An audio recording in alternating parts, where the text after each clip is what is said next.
સમાચારમાં આગળ વધીએ તો વિધાનસભા અધ્યક્ષ શંકર ચૌધરી સામે ચૂંટણી પંચમાં ફરિયાદ। કોંગ્રેસ પ્રવક્તા મનીષ દોશીએ ફરિયાદ નોંધાવી હોવાની વિગત છે। આદર્શ આચાર સંહિતા અને સંસદીય પ્રણાલીઓનો ભંગ કર્યો હોવાનો કોંગ્રેસનો દાવો છે। શંકર ચૌધરી બનાસકાંઠાના ભાજપના ઉમેદવાર માટે પ્રચાર કરી રહ્યા હોવાનો દાવો છે। વાવ થરાદ વિસ્તારમાં ભાજપ માટે પ્રચાર કર્યો હતો। કોંગ્રેસે ફરિયાદ સાથે શંકર ચૌધરીના પ્રચાર કરતા વિડીયો પર ચૂંટણી પંચને આપ્યા હોવાની વિગત છે। સંસદીય પ્રણાલી મુજબ વિધાનસભાના અધ્યક્ષ હોય પક્ષના ના હોઈ શકે। અધ્યક્ષ બન્યા બાદ પક્ષ સાથે જોડાયેલા નથી હોતા। શંકરભાઈ ચૌધરીએ પણ અધ્યક્ષ બન્યા બાદ ભાજપમાંથી રાજીનામું આપ્યું હતું।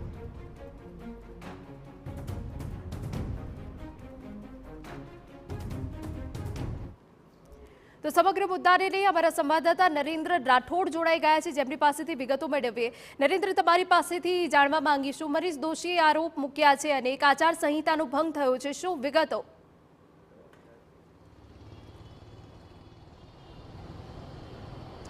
જી, વિધાનસભા અધ્યક્ષ શંકરભાઈ ચૌધરી સામે આચાર સંહિતા ભંગ અને એ સિવાય અધ્યક્ષ તરીકે તેમને કયા કામ કરવાના હોય છે અને કયા નથી કરવાના હોતા એની એક સંસદીય પ્રણાલીની એક પુસ્તિકા છે અને એમાં એ તમામ બાબતો સ્પષ્ટ દર્શાવવામાં આવેલી છે અને એનો એમના દ્વારા ભંગ કરવામાં આવ્યો હોય એ જ બાબતના પુરાવા સાથે કોંગ્રેસ દ્વારા ચૂંટણી પંચમાં ફરિયાદ કરવામાં આવી છે અને એમાં એ પુરાવાઓ પણ એમના દ્વારા આપવામાં આવ્યા છે કે કેવી રીતના શંકરભાઈ ચૌધરી દ્વારા આચાર સંહિતા અને આ સિવાય સંસદીય પ્રણાલીનો ભંગ કર્યો છે। કારણ કે નિયમ મુજબ જે વિધાનસભાના અધ્યક્ષો હોય છે એ કોઈપણ રાજકીય પાર્ટી સાથે સંકળાયેલા નથી હોતા અને એ જ બાબતને ધ્યાને રાખીને શંકરભાઈ ચૌધરી જ્યારે વિધાનસભાના અધ્યક્ષ બન્યા હતા એના થોડા જ દિવસોમાં ભારતીય જનતા પાર્ટીના પ્રાથમિક સભ્ય પદેથી એમના દ્વારા રાજીનામું આપી દેવામાં આવ્યું હતું, પરંતુ થોડા દિવસ પહેલા તેઓ વાવ થરાદ વિધાનસભા વિસ્તાર છે એ વિધાનસભા વિસ્તારમાં ભારતીય જનતા પાર્ટીના બનાસકાંઠાના જે કેન્ડિડેટ છે રેખાબેન ચૌધરી એમના માટે તેઓ પ્રચાર કરતા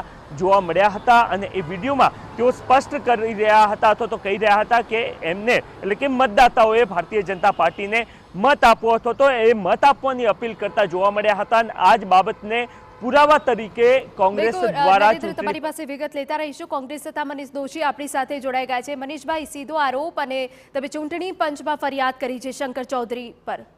મનીષભાઈ, અધ્યક્ષ તરીકે જવાબદારી સંભાળતા માનનીય શંકરભાઈ ચૌધરી જે દિવસથી અધ્યક્ષ પદ સંભાળે તે દિવસથી રાજકીય પ્રવૃત્તિમાંથી સંપૂર્ણપણે અલિપ્ત થઈ જાય અને કોઈ પણ પક્ષના રહેતા નથી। આ સંસદીય પ્રણાલીઓ અને કાર્યવાહી ભાગ 1ના પ્રકરણ 9ના બીજા પેરામાં સ્પષ્ટપણે જે ગુજરાત વિધાનસભાએ પોતે બહાર પાડેલું છે અને આખી સમગ્ર ઘટનાને ધ્યાનમાં લઈને અમારી આગળ જે વિગતો સ્થાનિક કક્ષાએથી જે વિડીયો સાથે આવ્યો એમાં સ્પષ્ટપણે તેઓ ભારતીય જનતા પાર્ટીના ઉમેદવારની તરફેણમાં બેઠક યોજીને રાજકીય પક્ષનો પ્રચાર કરી રહ્યા છે, જે આદર્શ આચાર સંહિતાનો પણ ઉલ્લંઘન છે, સાથે સાથે નૈતિકતાની દ્રષ્ટિએ પણ યોગ્ય નથી।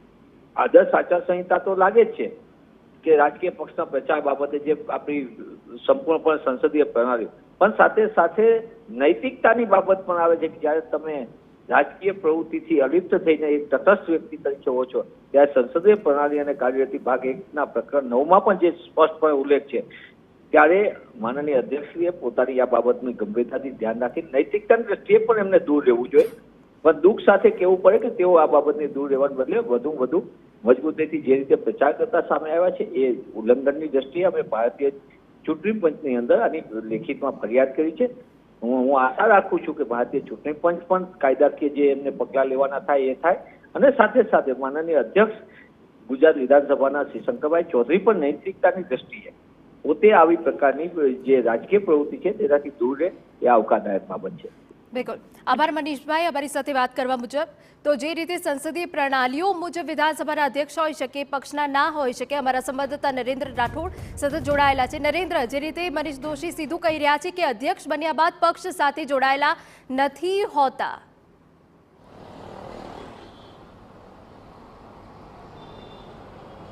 જી જરૂરથી, કારણ કે જે સંસદીય પ્રણાલીઓ અને કાર્યરીતિ ભાગ 1 અને એના પ્રકરણ 9ની અંદર આ બાબત સ્પષ્ટ કરવામાં આવી છે અને કોંગ્રેસે જે ફરિયાદ ચૂંટણી પંચમાં કરી છે એમાં થોડા દિવસ પહેલાનો જે શંકરભાઈ ચૌધરીનો વિડીયો છે કે જેઓ વાવ થરાદમાં પ્રચાર કરતા જોવા મળ્યા હતા અને મતદાતાઓને અપીલ કરતા, ભારતીય જનતા પાર્ટીને મત આપવા માટેની અપીલ કરતા તેઓ જોવા મળ્યા હતા. એ વિડીયો અને આ સિવાય નિયમો શું કહી રહ્યા છે એ બંને બાબત એમને જે ફરિયાદ કરી છે એમાં દર્શાવી છે. અને એનાથી પણ પોલિટિકલી જો વાત કરવામાં આવે તો જે બનાસકાંઠા સમગ્ર જિલ્લો છે ત્યાં પોલિટિકલી સૌથી મોટું ભારતીય જનતા પાર્ટી માટે કોઈ જો માથું હોય તો એ શંકરભાઈ ચૌધરી છે. અને જે પ્રકારે તેઓ રણનીતિ ઘડતા હોય છે તો ત્યાં એમની તેઓ એક્ટિવ થઈને જે પ્રકારની રાજનીતિ એમની રહી છે એ સ્થિતિમાં કોંગ્રેસ પણ એ ઈચ્છતું હતું, કારણ કે જ્યારથી આ વિડીયો સામે આવ્યો ત્યારથી જ આ તમામ બાબતોને લઈને કોંગ્રેસ એક્ટિવ થઈ ચૂક્યું હતું.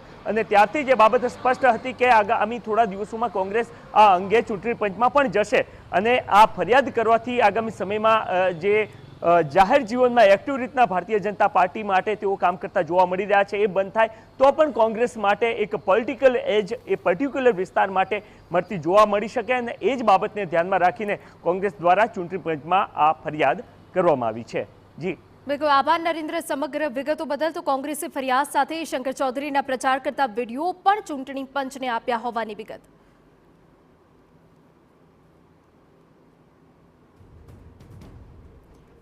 તો ભાજપના ઉમેદવાર માટે ચૂંટણી પ્રચાર કર્યો હતો અને તે બાદ ચૂંટણી પંચમાં ફરિયાદ કરવામાં આવી છે. વિધાનસભાના અધ્યક્ષ હોઈ શકે પરંતુ કોઈ પક્ષ સાથે જોડાયેલા ન હોઈ શકે. અધ્યક્ષ બન્યા બાદ પક્ષ સાથે જોડાયેલા નથી હોતા. શંકરભાઈ ચૌધરીએ પણ અધ્યક્ષ બન્યા બાદ ભાજપમાંથી રાજીનામું આપ્યું હતું અને જ્યારે ઉમેદવારનો પ્રચાર કરતા હતા અને તે દરમિયાન ચૂંટણી પંચમાં કોંગ્રેસ દ્વારા ફરિયાદ કરવામાં આવી છે. તો વાવ થરાદમાં ભાજપ માટે પ્રચાર કર્યો હતો તેવો કોંગ્રેસે આરોપ મૂક્યો છે અને એ આરોપો મુજબ વિડીયો પણ ચૂંટણી પંચમાં આપવામાં આવ્યો હોવાનું કોંગ્રેસે જણાવ્યું છે. ભાજપ પ્રવક્તા યજ્ઞેશ દવે આપણી સાથે જોડાઈ ગયા છે. યજ્ઞેશભાઈ, કોંગ્રેસે આરોપ મૂક્યા છે અને ચૂંટણી પંચમાં શંકર ચૌધરી પર ફરિયાદ કરી છે. કોંગ્રેસનું કામ આરોપ મૂકવાનું છે, કારણ કે કોંગ્રેસે પ્રજાના હિતના કોઈ કામ વિચાર્યા નથી, પ્રજાના હિતનું કોઈ કામ કોંગ્રેસને કરવું નથી, પ્રજાના હિતના કોઈ કામની એમને ગેરંટી આપવી નથી, પ્રજાની વચ્ચે જવું નથી. માત્ર ને માત્ર ઉમેદવાર કોઈ સોજો જડે એવા ઉમેદવારને લઈને ઉભો રાખવો અને પછી પ્રચાર કરવો ખોટે ખોટો. પછી અને બીજું કે જે આચારસંહિતાનો ભંગ થયો છે કે નહીં થયો ચૂંટણી પંચ નક્કી કરશે. કોંગ્રેસ નક્કી કરનાર કોણ? પહેલી વસ્તુ એ છે. અને ચૂંટણી પંચ પોતે પોતાની રીતે ધ્યાન રાખતું જ હોય છે. એટલે હું આ ચૂંટણી પંચના આવા આક્ષેપો જે એને નકારી કાઢું છું. બીજું કે ભારતીય જનતા પાર્ટી માત્ર પ્રજાના કાર્યોમાં રસ છે.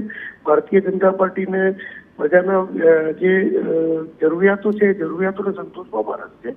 અને આદરણીય નરેન્દ્રભાઈના નેતૃત્વની અંદર ભારતે અને ગુજરાતે જે વિકાસ કર્યો છે એ વિકાસ આખું વિશ્વ જાણે છે. જી બિલકુલ, આભાર યજ્ઞેશભાઈ.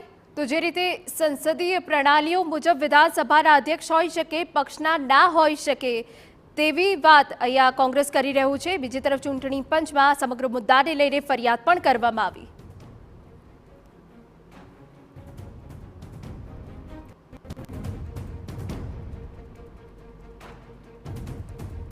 તો કોંગ્રેસવાળા ખોટી રાજનીતિ કરે છે તેવો ભાજપે આરોપ મૂક્યો છે. બીજી તરફ શંકર ચૌધરી સામે ફરિયાદ દાખલ થઈ છે.